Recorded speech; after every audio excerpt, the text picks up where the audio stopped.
There's a specific experience that a lot of people have in the first year or two of retirement, and almost no one talks about it out loud. It's not grief, exactly. It's not burnout. It's a kind of flatness. A loss of forward motion. A version of yourself you don't quite recognize. And the reason it doesn't have a name yet, the reason most people carry it quietly and say nothing, is that it doesn't fit the story retirement is supposed to tell. Retirement is the reward. It's what you worked toward. So how do you explain that the reward doesn't feel the way you expected without sounding like you're ungrateful for everything you built? Today, that experience is going to get a name. And more importantly, it's going to get a reason. Because once you understand what's actually happening, it stops feeling like a personal failure and starts looking like exactly what it is, a predictable response to something no one warned you about. Here is a number that almost never appears in conversations about retirement.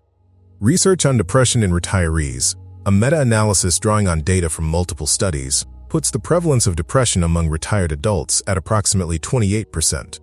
Nearly 1 in 3 retirees. That number doesn't show up in the retirement planning brochures, it doesn't come up in the financial advisor meeting, it doesn't appear in the magazine articles about the best places to retire or the lists of hobbies you should pick up after you stop working. And one frequently cited study found that the incidence of self-reported depression increases by roughly 40% in the first years after retirement.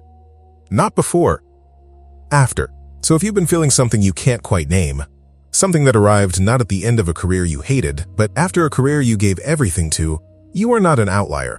You are in the majority of people who are having this experience and saying nothing about it. The reason you haven't heard this number before isn't an accident. It stays quiet because of a cultural story we tell about retirement. One that's been told so many times it feels like fact. The story goes like this. You work hard, you save, you endure, and then one day you get to stop. And stopping is the prize, the freedom you earned. The beginning of the easy part. When the easy part doesn't feel easy. When the freedom feels more like a vacuum than a reward. There's no socially acceptable way to say so. Because saying so sounds like ingratitude. And so people don't say it, they just carry it. That silence is not a sign that you're alone in this. It's a sign that the cultural story about retirement has made this experience unspeakable. And that's not the same thing as uncommon. Let's talk about what's actually happening beneath that silence. Retirement. Even a retirement you chose, even one you planned for, removes 4 things from your life simultaneously. Not gradually, simultaneously. And each of those 4 things was doing more work than most people realize until it's gone. The first thing it removes is role. For most of your adult life, the question, "Who are you?" had an answer that took about 4 seconds to give. You had a title, a function, a place in a structure that told the world, and told you, what your days were for. Research on retirement and identity transition consistently finds that the loss of work role is one of the primary drivers of psychological disruption in early retirement. Not financial stress, not health decline, the loss of a role. Because the role wasn't just a job description. It was a large part of the answer to a question you may not have known you were asking every day. Am I someone who matters here? The second thing retirement removes is structure. Not just the schedule, though the schedule matters. What disappears is the invisible architecture of a day that told you when to start, when to stop, what came next, and what it was all leading toward. That architecture was doing something important. It was making decisions for you. Hundreds of small decisions, every day, that you never had to consciously make. When structure disappears, those decisions don't disappear with it. They just become yours, all of them on a day with no particular shape. And that is exhausting in a way that's very hard to explain to someone who hasn't felt it. The third thing retirement removes is daily social connection. Not friendships. Those persist, but the ambient social world of a workplace. The people you saw without planning to see them. The conversations that happened without effort. The low-level sense of being part of something with other people. Research on social isolation and depression in older adults consistently shows that living alone and losing regular social contact significantly increases the likelihood of depressive symptoms. And for many retirees, the social world of work was providing far more connection than they ever consciously attributed to it. The fourth thing retirement removes is the daily experience of competence. For 40 years, you got up and did something you were good at, something that required your expertise, your judgment, your accumulated knowledge. something that produced a visible result. That daily experience of competence, of being someone who knows how to do things, is not a minor thing. It is one of the primary sources of what psychologists call self-efficacy. The felt sense that you are capable of navigating the world. And in the early months of retirement, that source goes quiet. Not because you've lost the competence, but because there's no longer a daily structure asking for it. Here's the part that changes how you see this. Losing one of those 4 things at once, role, structure, connection, competence, would challenge anyone. Losing all 4 simultaneously in the same month after decades of building a life around them, that's not a character flaw. That is a structural loss, and a structural loss produces real grief. Not dramatic grief, not the kind that has rituals and language and community around it. Quiet grief, daily grief. The kind that looks from the outside like nothing and feels from the inside like everything is slightly off. That's what the flatness is. That's where it comes from, and it is not your fault. So let's look at what this actually feels like in daily life, because depression is a word that carries a lot of weight. And for most people, it conjures images that don't match their experience. They're not in bed. They're not crying. They're just less. These are the 4 signs that what you're experiencing is worth taking seriously. Sign 1, the flatness that doesn't lift. Not sadness, not distress, just a kind of gray neutrality that sits over everything. The things you enjoy, the people you love, the days that should feel good. You do the things. You go through the motions. And somewhere in the background, quietly, you're waiting to feel the way you expected to feel. And it doesn't quite arrive. This is not a bad day. It's not situational. It's more like a weather pattern that settled in and doesn't move. Sign 2, withdrawal from things that used to matter. The hobby you always said you'd finally have time for. You have the time now, and the interest is gone. The plans you were looking forward to feel like obligations.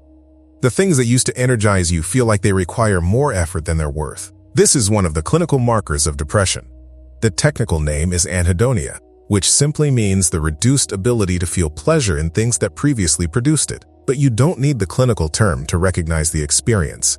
You just notice that something that used to feel like yours no longer feels like it belongs to you. Sign 3, irritability or restlessness with no clear cause. This one surprises people because it doesn't look like sadness.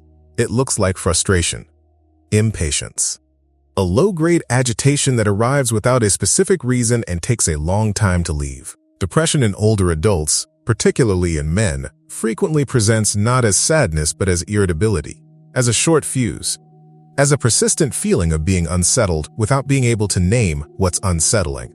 If you found yourself reacting to small things with more force than they warrant, and then wondering afterward where that came from, that's worth noting. Sign 4, the sense that the best part is behind you. This one is the quietest sign and the most important. It's not quite despair.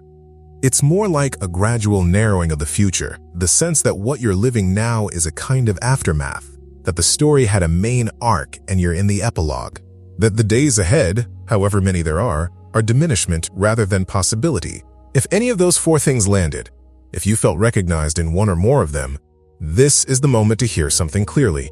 You are not someone who failed at retirement. You are someone who was never told what retirement actually does, what it takes away, what it disrupts, what it asks of you, and who arrived at the other side of a 40-year career without a map for what comes next. That's not a gap in your character. That's a gap in what anyone ever required anyone to explain to you. The experience you've been carrying quietly is real, it's documented, it's happening to a significant portion of the people who did exactly what you did, worked hard, got there, and then found that there was different from the picture.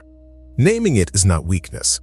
Naming it is the first act of doing something about it. If what's been described here matches something you've been living with, and if the identity piece landed in particular, the feeling that a version of yourself went somewhere and you're not sure who comes next, there's a resource in the description built specifically for that transition. It's a structured 8-week workbook, not a wellness program, not a productivity system, a guided process for building a post-career identity on your own terms, not based on what you used to do, based on who you want to be in the next 20 or 30 years. The link is in the description if that's the next step that makes sense for you. Now here's what to do with what you now know. The first thing, and this video has already done part of it, is to name it. Not to a doctor necessarily, not yet, but to yourself, to say, what I've been experiencing has a name, it has a documented prevalence, it has a known mechanism, and it is not proof that something is permanently wrong with me. That sounds small. It isn't. The research on late-life depression consistently shows that one of the primary barriers to getting better is the belief that the experience is either too minor to deserve attention or too serious to be survivable. Naming it accurately puts it in neither of those categories. It puts it where it actually belongs, in the territory of a difficult transition that millions of people navigate. And that has a real other side. The second thing is to connect what you're feeling to the mechanism, not to a moral failing. This is not about what you didn't prepare well enough. This is not evidence that you should go back to work, or that you made a mistake, or that you're not built for this. This is about 4 structural things that every human being needs: role, structure, connection, competence, and the work of finding new versions of each of them that belong to this chapter, not the last one. That work is real. It takes time. It is not done by reading an article. But it begins the moment you stop explaining the flatness as ingratitude and start seeing it as information. Information about what you actually need and what this next phase of life still needs to provide. The third thing is the only concrete action this video is going to ask for, and it is available in the next 48 hours. Think of one person in your life. Not necessarily a professional, not necessarily a therapist. One person you trust enough to say, "I've been feeling a little lost since I retired, and I think I need to talk about it." That's it. Not a plan, not a solution. One sentence. The research on social support and depression recovery in older adults is about as consistent as research gets. The act of naming this to another human being, not diagnosing it, not solving it, just naming it, is one of the most reliable first steps toward moving through it. And if the person you're thinking of right now is a doctor or a therapist or a counselor, that's the right person to call. Late-life depression responds well to treatment. The primary obstacle is not the condition, it's the silence around it. One more thing before the close.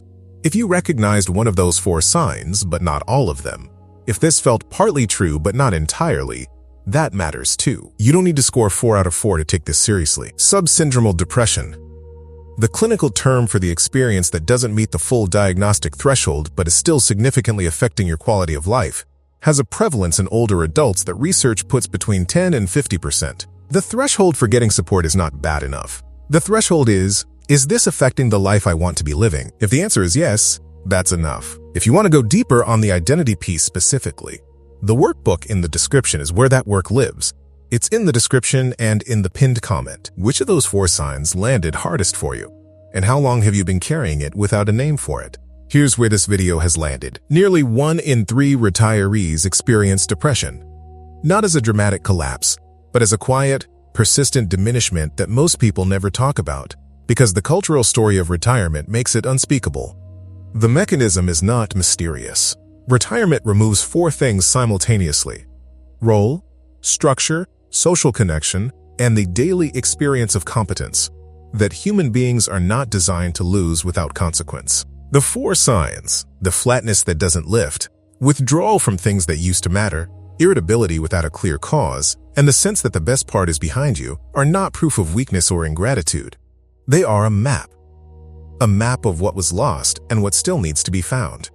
What you now have is language. Language for something you've been living with, in the specific, particular silence of a person who worked their whole life and arrived at the other side of it without a name for what was waiting there. The experience was real before this video. What's different now is that it doesn't have to stay unnamed, and an experience you can name is an experience you can do something about. That's not a small thing. That's the beginning of the whole next chapter. One less thing to carry. I'll see you in the next one.